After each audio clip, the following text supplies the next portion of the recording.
Salamat sa Panginoon. Isang malaking karangalan para sa ating apelyido. Ready na. Ready.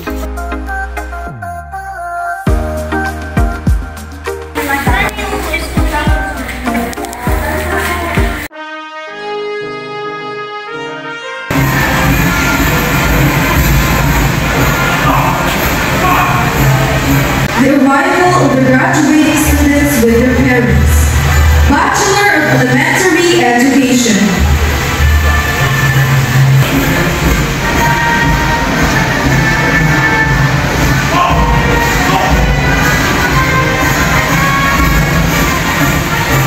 You may now wear academic gowns.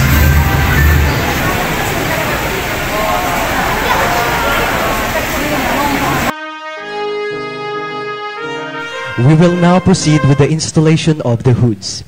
But before that, may we request the audience to refrain from clapping until all the hoods of the graduates have been installed.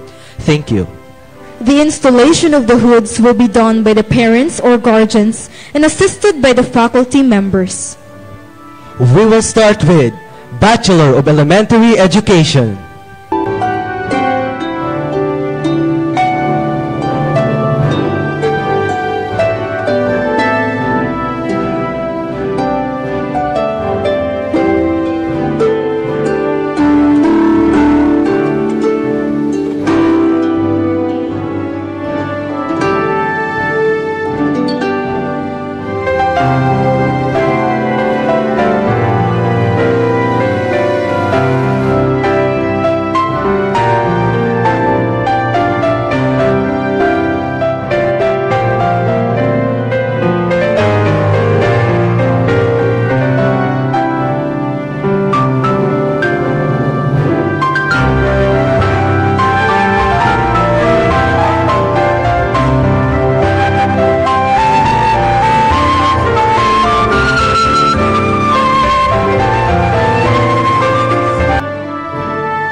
Villar Josue Rural.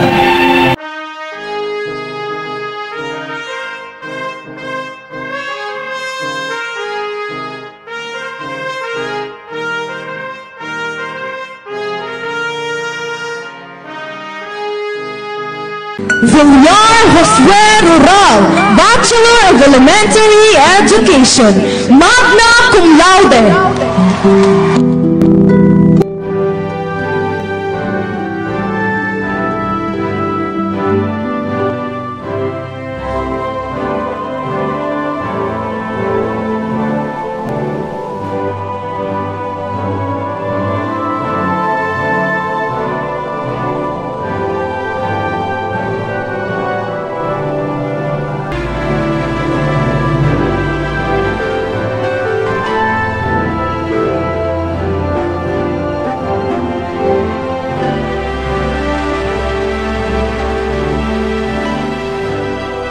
May we request Mr. Villar and his parents to remain in the stage.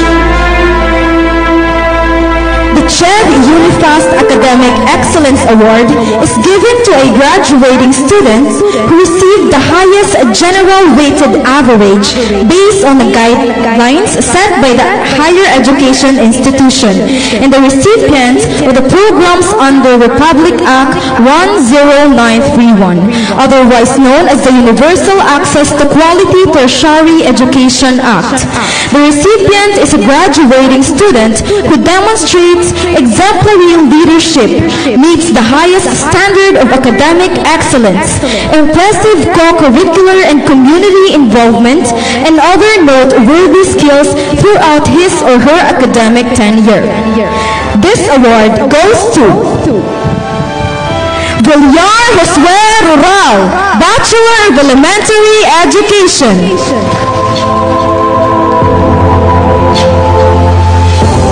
The Academic Excellence Award Medal is etched with golden leaves in the gold-plated brass medal, representing knowledge, learning, and excellence, and symbolize a gift of success and achievement.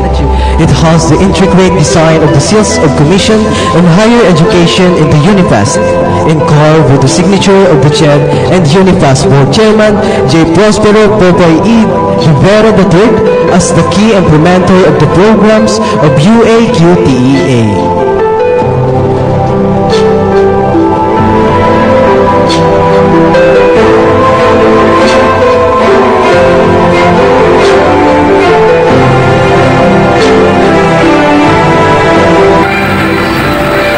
Now, Mr. Josue Villar will deliver his graduation speech.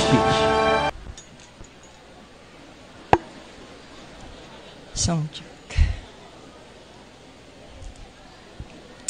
Thank you so much to our college president, Sir Eleuterius L. Eduelino, to our guest, Professor Edna Imelda F. Legaspi, to our college dean, Dr. Edgardo Castelio, and to our college registrar, Ma'am Ems Bisiral.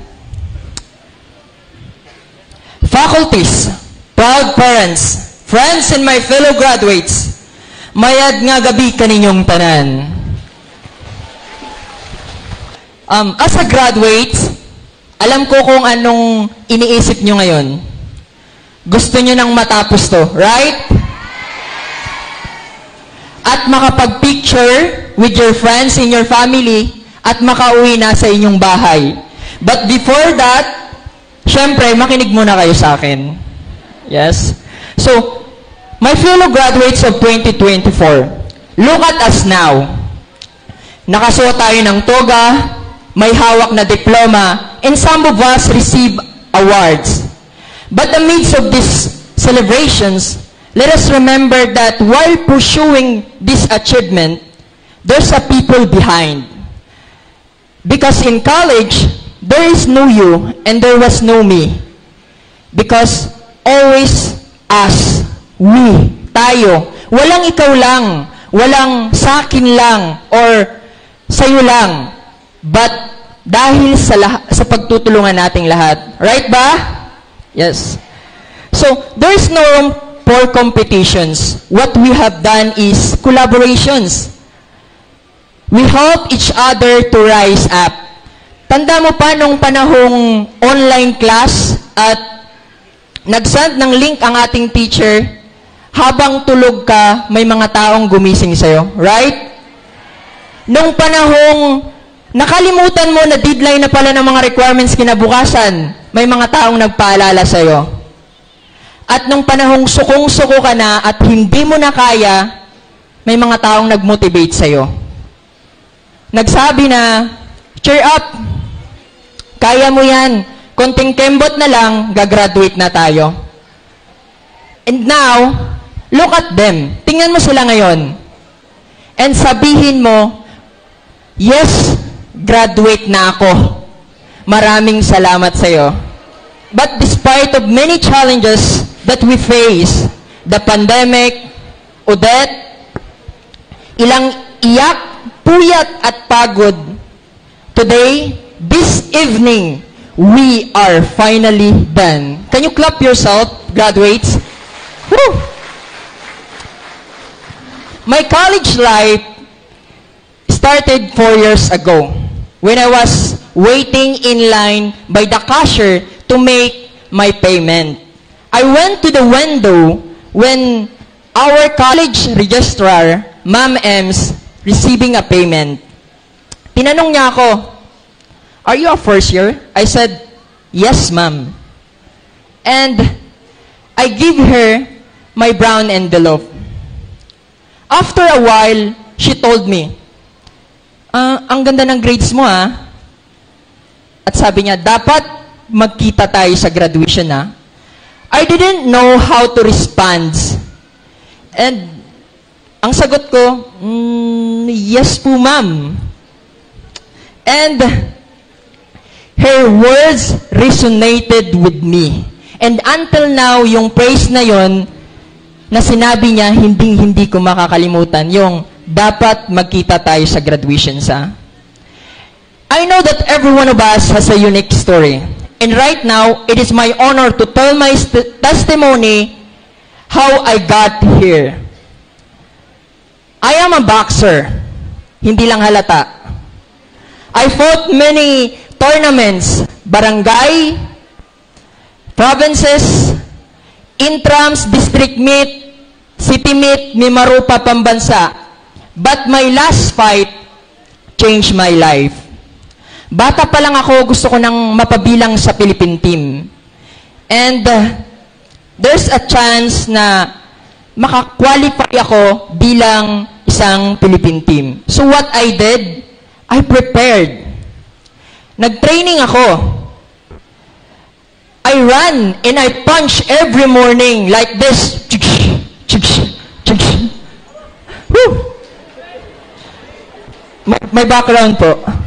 And also, I did not eat to maintain my weight.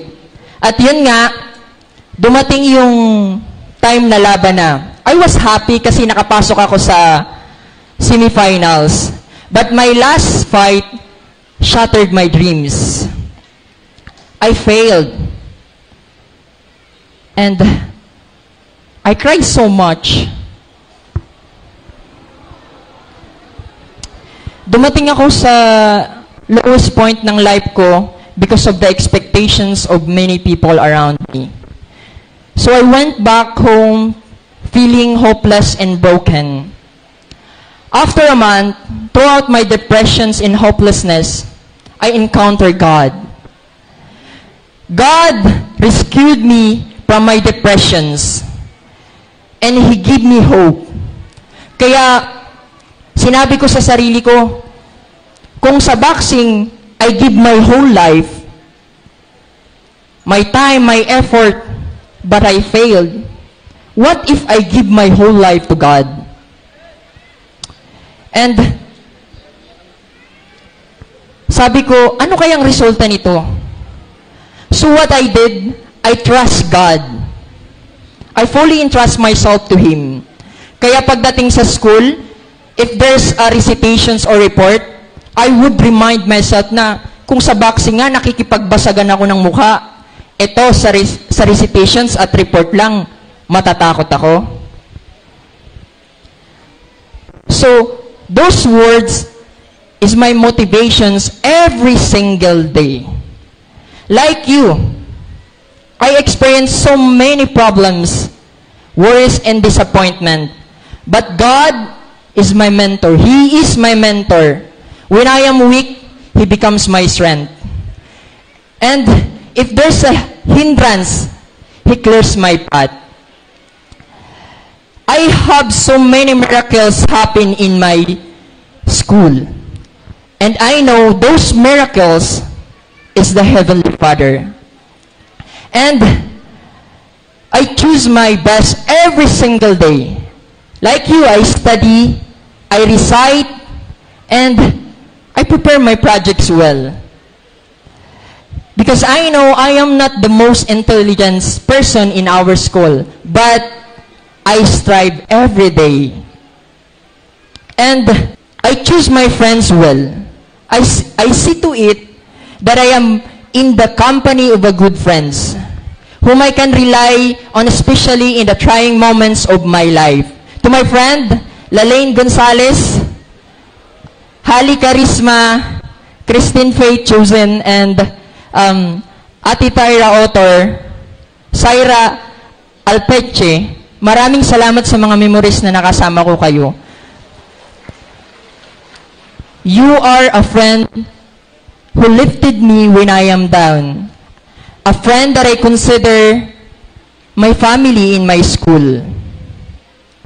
To my love at first class, ang una at ang pinakahuli kong class, walang iba kundi ang Ed 4A, magingay! Woo! Maraming salamat sa mga tawanan at tulungan natin. Thank you for being my home for almost 4 years. To Sir Mike and Sir Romel, thank thank you so much for the leadership that you've given to us. And lastly, my family is my inspirations. To my family, thank you for your unending love, understanding, and sacrifice for me. For my father is a carpenter and a tricycle driver, and my mother is a tailor. To my mama, Ma, kung naririnig mo man ako, thank you for taking care of me and for the love, lalo na kapag may sakit ako. Salamat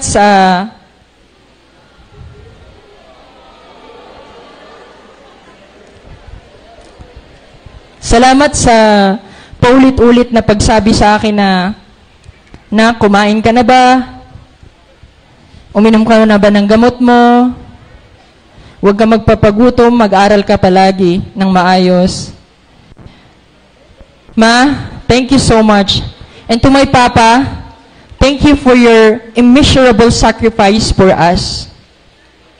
For being a carpenter and tricycle driver for how many years? I know it is not easy, but I know that is your love for us. Papa, salamat po sa ilang milyong padyak ng tricycle at ilang milyong pukpok ng martilyo na ginawa mo para sa amin.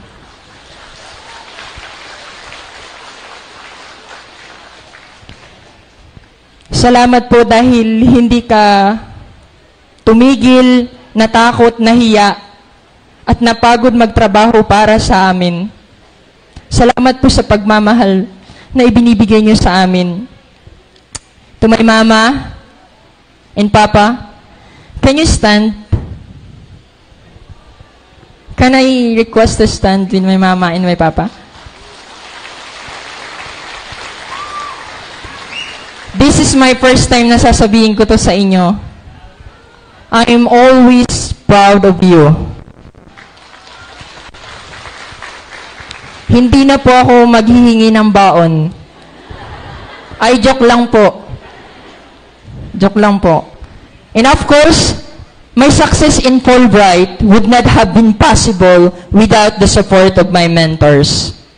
Thank you, Dr. Nelson Zabalo, Ma'am Agnes Barrera, Ma'am Raquel Baruni, and Ma'am Benerva Castillo, also Sir Bogs Himotra, and to all my teacher who patiently shared their knowledge, skills, and also to inspired us.